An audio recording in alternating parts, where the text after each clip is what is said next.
something related to the vulnerable groups. I'm going to approach it from a storytelling approach. Yeah, so just share a little bit about myself, where I come from.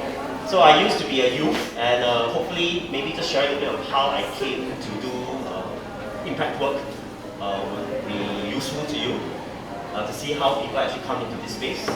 And I want to share a little bit about the people that I worked with, right, their stories. And later on during the Q&A, which is the most important part, hopefully you will share your story and there will be some good questions, or some good dialogue that we can have. So, I just want to talk a little bit about why I chose this topic, the unheard stories of the regularly seen. I think cognitively we all know who are vulnerable, right? The poor, the weak, right? The people who have certain needs, right? Whether physical or otherwise. And we know, right, cognitively. But sometimes knowing is not enough.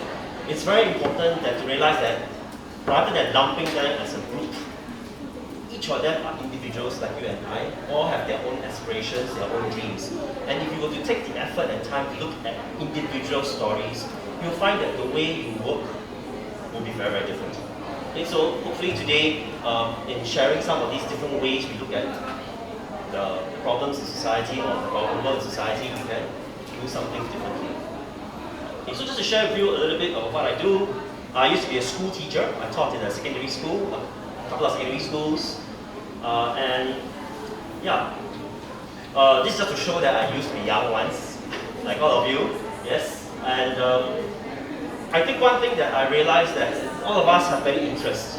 We have many, many passions.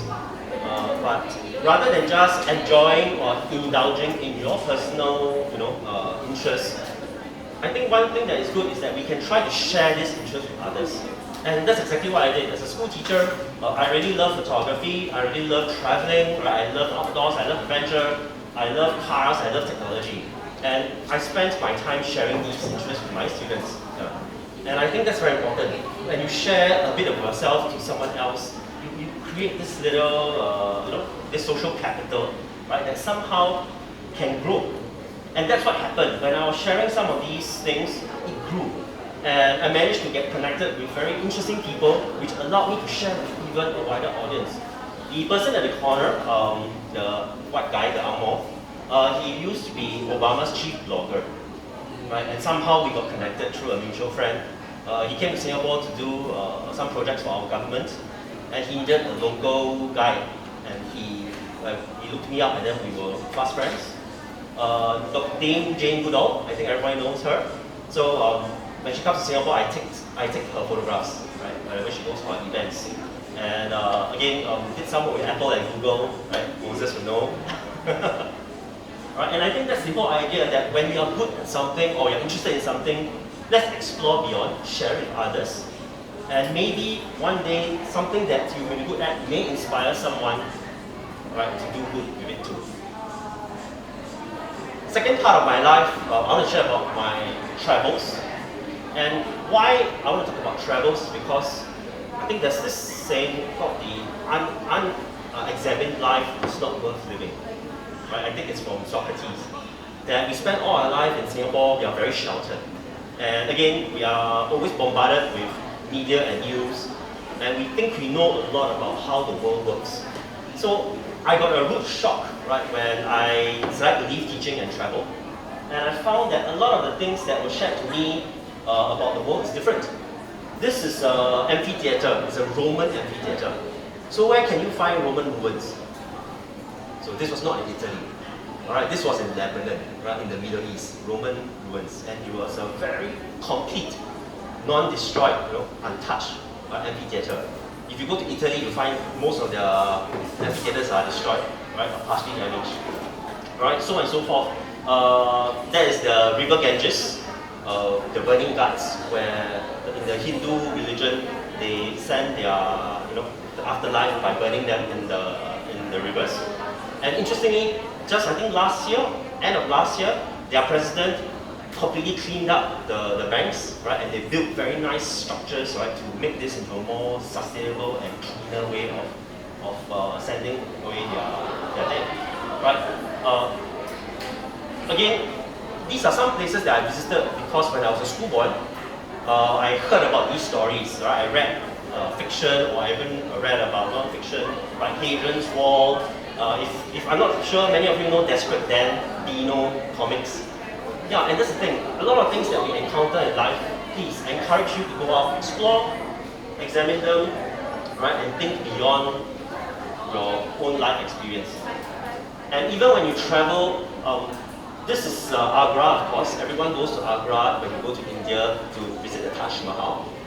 Again, sometimes if you just take a bit of effort to go beyond what everybody knows, there are sometimes very unseen treasures as well. So the one on top is a city called Fatehpur Sikri. It's about 1.5 to 2 hours away from Taj Mahal. It is a palace, right, that is in the middle of the desert. And it is even grander, bigger, and even more wondrous than the Taj Mahal, right, in some ways. Right? And Fatehpur Sikri is interesting because it used to be a city created by the Mughal king in the 16th century. And he wanted to create this beautiful city of art and culture. So he got all the artists, right, and all the creative people, all the beautiful people into this city, built it in the middle of the desert. But unfortunately, he had abandoned the entire city because there were no scientists, there were no engineers, and the city ran out of water. Right? And today, right, it's left intact. So, again, stories that we hear from the news. It's a good question. This was during my trip to Iran. This was to the holy site of the Shia Muslims. Again, we have access to Iran. In fact, we are visa-free for Singaporeans. And if you think that Iran is a place where it's dangerous, I was there for 1.5 months, and it was one of the most beautiful experiences I ever had. Right? Again, explore rather than travel to look at sites. Why not travel and live with people, right? Live in their homes, see where they live, and then talk to them. Right? And in my travels, really, I stayed in homes. Like this was in East Berlin, right, where I lived with an artist and a philosopher. And we were staying there in winter, and there was no heating, no hot water even. Right? And yeah, so we spent all our time shivering over wine and talking about what we do. So again, experiences shape action. It's important for us to get as much experience as possible. Okay, so later on, went on to do a lot of impact work. These are some of the companies and organizations that I work with and people that I meet. Okay, and also want to share a little bit about some of the impact work that we can do. So now, when we talk about the people that we encounter, sometimes when the news flash, alright, or there are some people in Singapore with no food, you find that everybody rushes to go and distribute food. So I have encountered some families, they receive 4 or 5 packets of food a day. So sometimes I think it's a good idea to take a step back and try to look for opportunities where people don't have access to. So I want to share a little bit about an industry that is very close to Singapore, but yet not very well known, right? And this is a story about, this is an Indonesian couple. This lady is saying that she has not seen her husband for 2.5 years. And one of the key reasons is because he is a sailor. And due to COVID-19, the sailors themselves, right, were unable to return to their homes for various reasons. Number one, no port wanted to host a lot of these sailors because they were afraid they spread COVID-19, the disease. Or secondly, because there is such a problem with logistics around the world, many of the sailors have to work overtime in order for us to have all the goods and necessities that we want to have. And the shipping industry in Singapore is amazing, it's huge, right? Singapore hosts 80%, right, or 80% or up to 70% of the trade value of all goods around the world.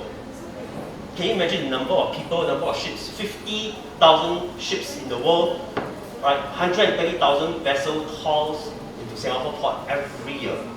And many of these people, seafarers, 1.6 million of them, when they are stuck in their ships for 6 months, 1 year due to COVID, who is going to help them? Who has access to them? So again, as much as we want to do good, We want to reach out to people near us. Sometimes in between, take a little bit further, you may find that there are others there that need your help. And bear in mind, many of these seafarers, the amount of income they earn, I'm just showing you just some data statistics.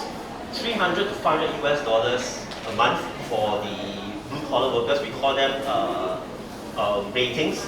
And officers, they earn from 2003, 2008, all the way to 9,000 US dollars a month. Again, you see the disparity on the ship.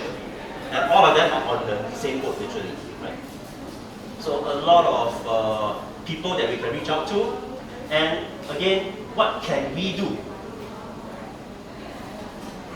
So just want to give an example of a project that we did. And so one of the things that we did was an interagency project, right, involving PSA, right, MOH, some telemedicine startups in Singapore, shipping companies and Changi Airport. So we realized that to solve a lot of the world's problems, sometimes it takes more than just one action. You may need multiple stakeholders that normally don't work together, get them together to find innovative solutions. So why would PSA work with Changi Airport? One sea, one air. So what we did was we got the telemedicine startups to form what we call medical clinical teams, MCTs, where there's a doctor, nurses, all right, and they will take medical kits, test kits, go to the ships, test the seamen, make sure that they are free from COVID. Then we will give them a safe passage to the airport, fly them out of Changi Airport, and fly in new crew from overseas, test them again before they board the ships, and then the ships can go on their way. So again, moral of the story, it's important for us to work with different organizations, sometimes if we really want to make deep and good impact. Right? Same thing for our migrant worker population. Everybody knows the problem about migrant worker population, but what about their stories? So again, when food was delivered during the COVID-19 situation, one of the key issues we found was when they see a migrant worker that has dark skin, immediately the food we give them is Indian food. But we know that migrant workers come from other countries, Sri Lanka, Pakistan, and they will have different dietary requirements, halal foods and such. These are cultural sensitivities that we don't deliver or we don't pay attention enough. And again, if you will go onto a lot of the donation sites where we donate money for food to be delivered to the migrant workers, again, do we know how the food is delivered? Do we ensure that the food is delivered 2 hours right, before they consume? Or all the food is delivered in the morning and their breakfast, lunch and dinner is eaten, right, or the food is cold by the time they have their lunch and dinner. So there are not enough agencies or organizations that do coordination.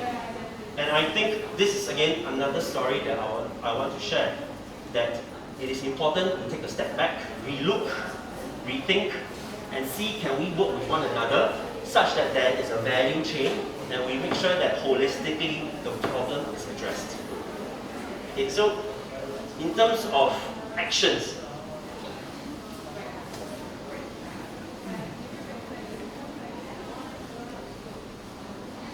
right? It is up to you to think about how you want to frame, all right, the story or the situation. And when you frame the story or the situation, which aspect of the problem do you want to solve? Because as much as a lot of people like to solve the basic needs, so this is Maslow's hierarchy of needs. Basic needs are things like shelter, food, and water. But I think that for a person to live life well, it's not only just these basic needs. Beyond that, I think we are also accountable to take care of their general well-being and their quality of life. And I think that's where arts culture comes into play. How about making sure that the migrant workers have enough entertainment right, in the dormitories, since they are stuck in the doors? Again, do they have enough access to groceries? Do you think they have credit card to buy foods and goods from e-commerce sites? So maybe there's something that we all can look into, right? How do we help these people to gain a higher quality of life? And again, it is important that we don't look only at the basic. Let's try to look at it holistically and see what we can do to link arts and culture, something important in our society, right? Rather than just entertainment. Right? And that's for me today. Thank you.